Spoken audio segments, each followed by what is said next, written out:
जी हाँ, नमस्कार दोस्तों, स्वागत करता हूँ आप सभी का जीआरसी संगीत सीखो 398 में।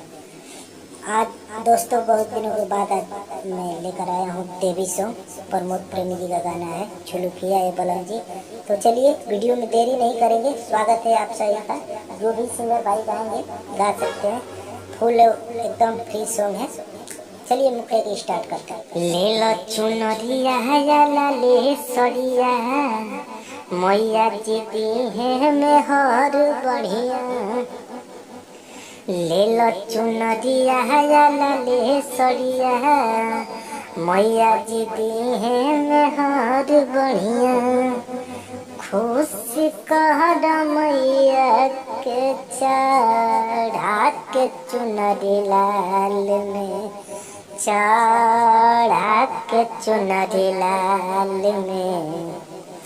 मैं हरिया है देवर जी तोहर नीली तत्काल में। मैं हरिया है देवर जी तोहर नीली तत्काल में।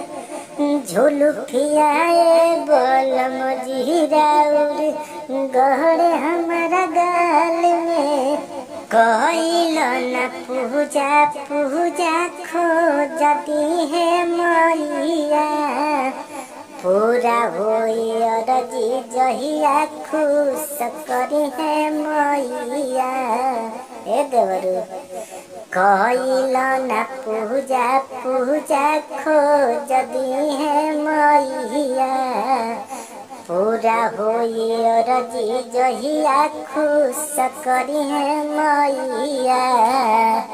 लागी लगनिया तोहर सुन फिलहाल में हो, सुन फिलहाल में।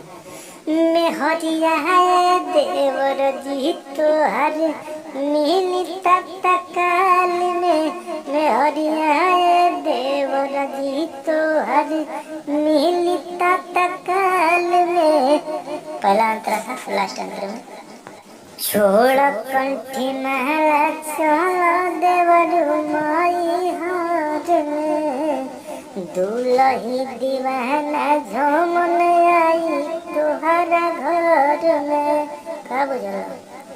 छोड़ कंठी माला चल देवर माई हाथ में, दूल्ही दीवाना झूमन आई तुहरा घर में। कहतारे कभी लगन लागिए साल में हो, लागिए साल में।